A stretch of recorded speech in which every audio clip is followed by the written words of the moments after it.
कि मैं परमेश्वर पिता का धन्यवाद करना चाहती हूँ कि आज के खूबसूरत दिन में मेरे प्रभु जी ने मुझे यहाँ पे आने का मौका दिया, क्योंकि मेरे प्रभु ने मुझे मौत के मुँह से बाहर निकाला है। मैं 2-2.5 साल पहले डिप्रेशन में चली गई थी और वो डिप्रेशन इतना खतरनाक था कि अन्य जाति होता तो उसके लिए हफ्ता 15 दिन से ज़्यादा जिंदा रहना मुश्किल था। मैं इतनी भयानक डिप्रेशन में चली गई थी कि मैं बिस्तर से उठ भी नहीं सकती थी, यहाँ तक कि प्रार्थना भी नहीं बोल सकती मैं उनसे। सिर्फ बिस्तर में लेटे लेटे मेरे खुदा मुझे बचा ले, मेरे परिवार को मेरी ज़रूरत है, क्योंकि मैं तो प्रभु आप ही की हूँ, जब तक जिंदा रहूँगी आप ही की रहूँगी, लेकिन अभी मेरे परिवार की मेरी ज़रूरत है, मुझे बचा लो प्रभु। तो मैंने सोचा मेरा तनाव कम हो जाएगा बाइबल पढ़ के मैं बहुत ही ज़्यादा डिप्रेस हो गई, क्योंकि मैं हर चीज़ का डिप्रेशन का मरीज ऐसा होता है कि वो किसी भी चीज़ को सही नहीं ले सकता, हर चीज़ को वो नेगेटिव गलत ही लेता है। तो मैंने सोचा बाइबल पढ़ती हूँ तो शायद जिससे मेरा तनाव कम हो जाए, लेकिन मेरा तनाव कम नहीं हुआ और उल्टा बढ़ गया। मैंने बोला अब मैं कैसे जिंदा रहूँगी, मैं कैसे बचूँगी, मुझे कुछ समझ में नहीं आ रहा। बस दुआ कर रही थी कि प्रभु मुझे बचा ले। अब ये भी सोच रही थी कि अब पता नहीं कितने दिन जिंदा रहूँगी, कभी नहीं रहूँगी।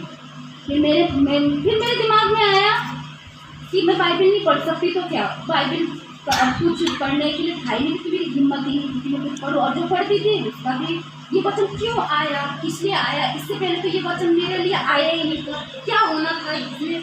तो ये चीज़ लेके मैं टेंशन में हो गई।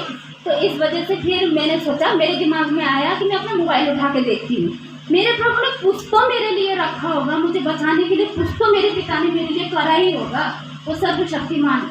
और ऐसा ही हुआ, मैंने मोबाइल उठाया। जैसे मैंने मोबाइल उठाया तो मेरे प्रभु ने कहा मत डर, तू ना मरेगा, मैंने तेरी आयु बढ़ा दी है और दीर्घायु से तृप्त होगी। एक माँ अपने बच्चे को भूल सकती है, लेकिन मैं तुझे कभी नहीं भूलूंगा। जितने हथियार तेरी हानि के लिए बनाया जाएगा उनमें से एक भी तुझसे सफल ना होगा। मेरे होते हुए कोई तेरा बाल भी बाका नहीं कर सकेगा। तू बस एक काम कर कि मत डर। मेरे प्रभु जी ने मुझे मौत के मुँह से बाहर निकाला है। मैं परमेश्वर पिता का धन्यवाद करती हूँ कि प्रभु ने मुझे जिंदा रखा, कि मेरी तकलीफ बहुत बड़ी थी, बहुत ही मैं शब्दों में बयान नहीं कर सकती। अन्य जाति कोई होता वो मुश्किल से हफ्ता या 15 दिन जिंदा रहता, उससे ज़्यादा नहीं, इतनी नहीं। और मैं ये भी एक और गवाही ये है कि मैं प्रभु जी से हमेशा पूछती थी कि पिता, मैं जब लोग गलतियाँ करते हैं तो उन्हें कुछ नहीं होता, मैं गलती करती हूँ तो क्यों मुझे कुछ होता है। मेरे प्रभु ने कहा कि तुझे इसलिए होता है कि मसीह जीवन परीक्षा का जीवन होता है, उसमें सताव आता है, बीमारी आती है, ताकि जिससे तू मेरे करीब आ सके। मैंने बोला प्रभु मैं 10वां अंश भी देती हूँ, मैं प्रार्थना भी करती हूँ, तो मैं और इस कलेसी भी जाती हूँ कभी कभी, तो मैं इससे ज़्यादा क्या करीब आऊँ। लेकिन मेरे प्रभु चाहते थे कि मेरा मन शुद्ध हो और मैं प्रभु के चरण में करीब। ये था मेरे प्रभु का कहने का मतलब, और ये मेरे दुख में होने के बाद ही मैं अपने प्रभु के करीब आई हूँ। हालेलुया, आमीन। सबको धन्यवाद।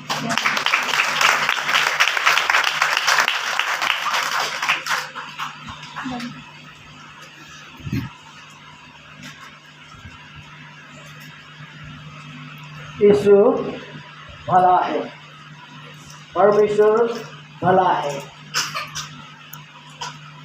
वो अपने बच्चों की दुआओं को सुनता है और वो अपने बच्चों की दुआओं का उत्तर देता है।